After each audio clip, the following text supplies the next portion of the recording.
Fields of Europe. I wanted to be part of the war to end all wars.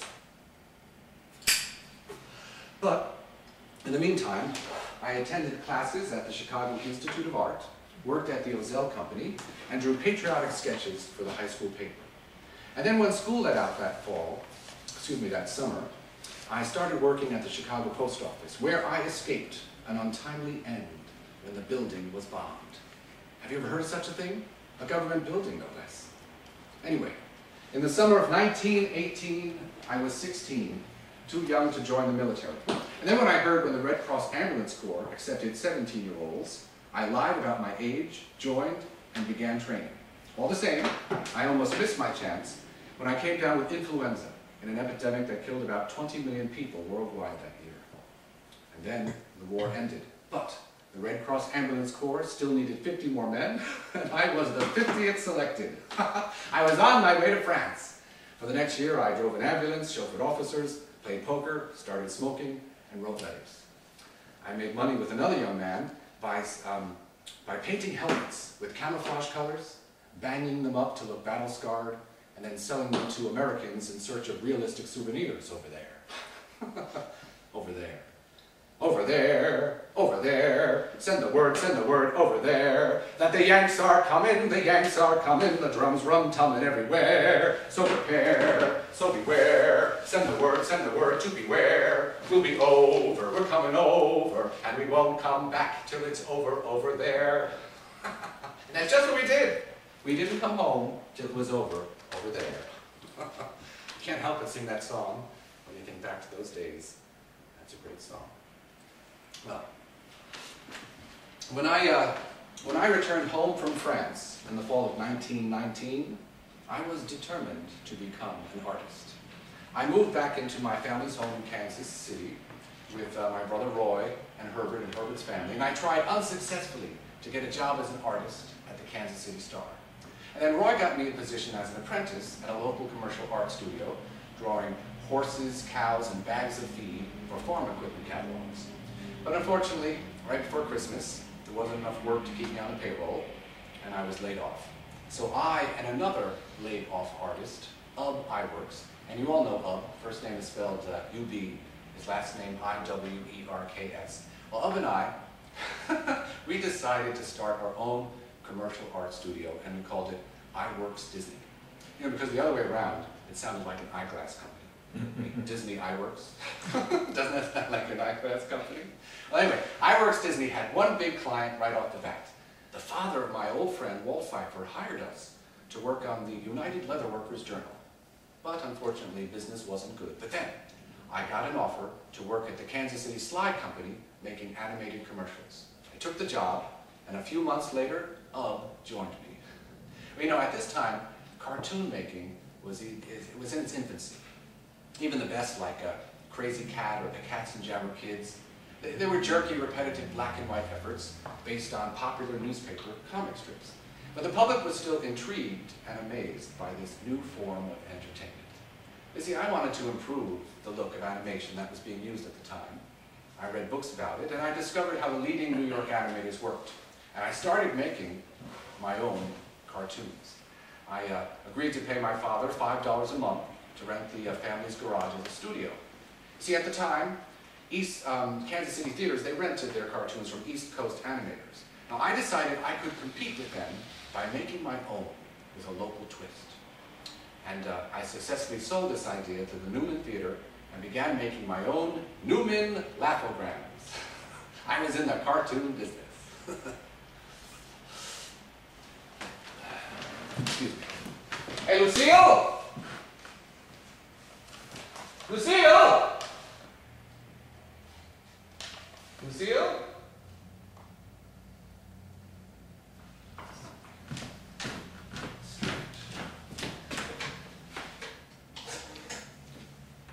Hey, Lucille? Oh, you're there. Oh, did you hear me calling? You didn't? Oh, no, that's okay. I just wanted to make sure you were there. Thank you. Thank you, Lucy.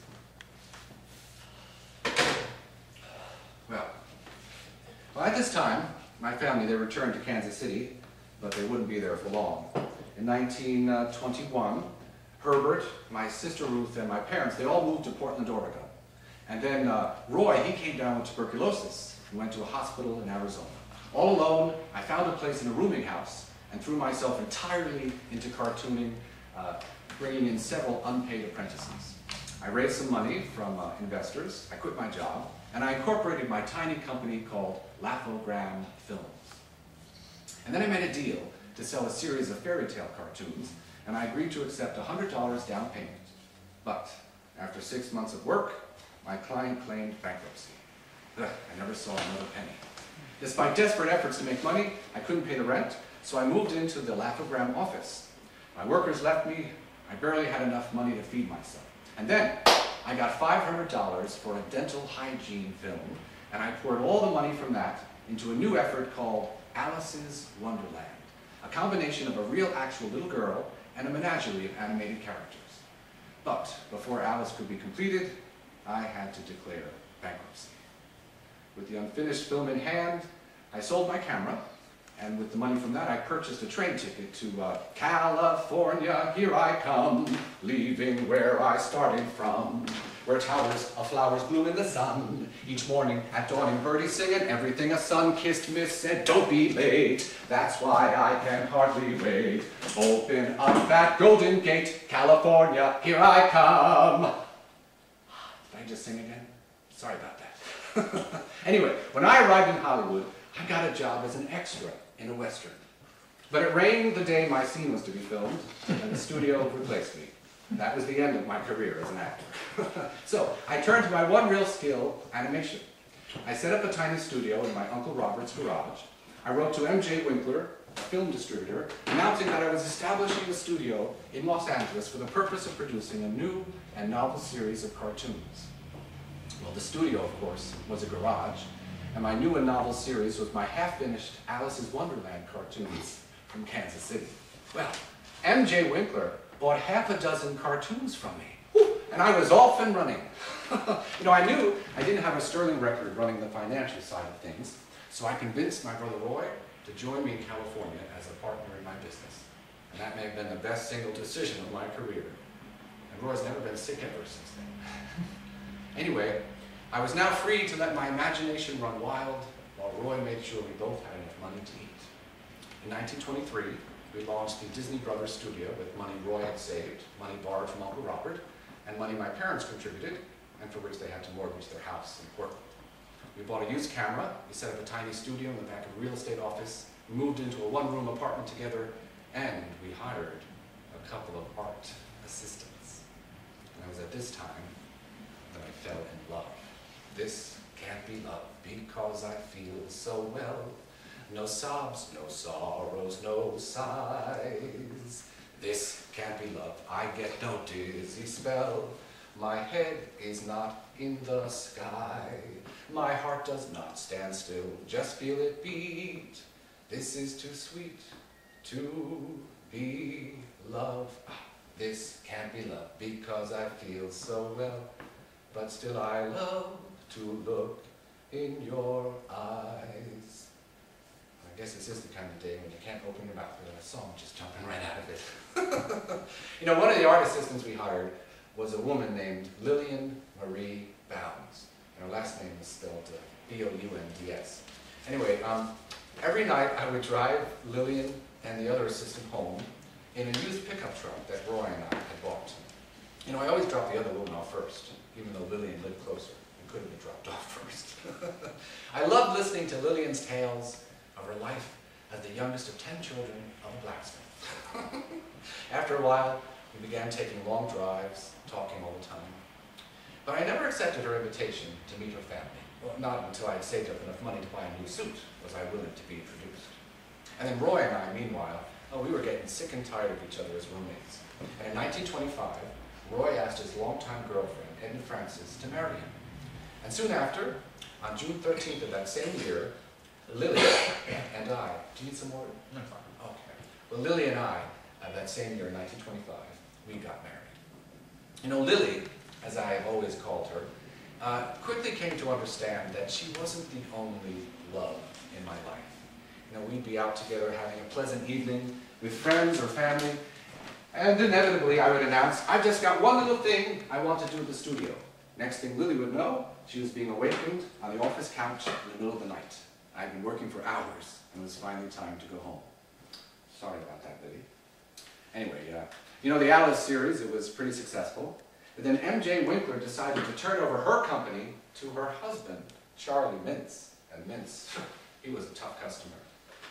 But when the Alice series then was no longer in sufficient demand, I started working on a new character, Oswald the Lucky Rabbit. Oswald the Lucky Rabbit delighted filmgoers and gave Roy and I a sense of security. We bought adjoining lots and moved into identical homes in the fall of 1927.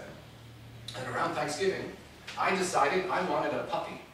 I did some research and determined that the Chow was the perfect choice. You know, the Chow doesn't shed hair, the Chow doesn't have fleas, and the Chow has very little dog odor. Well, I presented the puppy to Lily in a large hat box at Christmas time. She was startled when the present turned out to be a dog instead of a hat, but she was soon in love with it. How much is that doggy in the window? The one with the waggedy tail. How much is that doggy in the window? I do hope that doggy's for sale. I read in the papers they were robbers with flashlights that shine in the dark. My love needs a doggy to protect her and scare them away with one bark. I can't get over this. I mean, I'm not a singer. You don't find me singing that often. I don't know, I just can't help it today for some reason. And what song was that? Anyway, as Oswald started grew, I decided that I could renew the contract for the cartoons at a better price. So I and Lily headed off for New York City to cut a better deal. But there was a lot I didn't know as I blithely headed east. I didn't know that Charlie Mintz had offered my staff more money and freedom if they came to work for him. I didn't know that most of my staff had accepted. Most important, I didn't know that Charlie Mintz and Universal Pictures really owned the legal rights to Oswald. It may have been my staff and I who made Oswald a star, but Mintz and Universal held the star's contract. Well, Mintz, he demanded that I leave my own business and work exclusively for him. I refused. And so, I left New York without most of my staff and without Oswald. I sent Roy a telegram. Leaving tonight, staying over KC, we'll arrive home Sunday morning, 7:30. Don't worry, everything okay. We'll give details when arrived, Walt. But while I was trying to protect my brother from the real story, it would seem my mind was already working on a way to make the telegram true by the time I got home. You see, I knew that I had to come up with a new character. And so, I dreamed up the idea of Mickey Mouse on the way home. You know, at first I thought I'd call my new creation Mortimer. Right. But Lily didn't like that name. What about Mickey? She said. And as hundreds of millions of fans now know, I took her advice. Soon after I got home, I started creating 3 new cartoons starring my new featured player. You know, initial efforts to sell Mickey Mouse cartoons were, well, they were discouraging. Mickey was just another cartoon creation, competing for screen space with Felix the Cat and even Oswald, who continued to be drawn by Mintz's new staff. The solution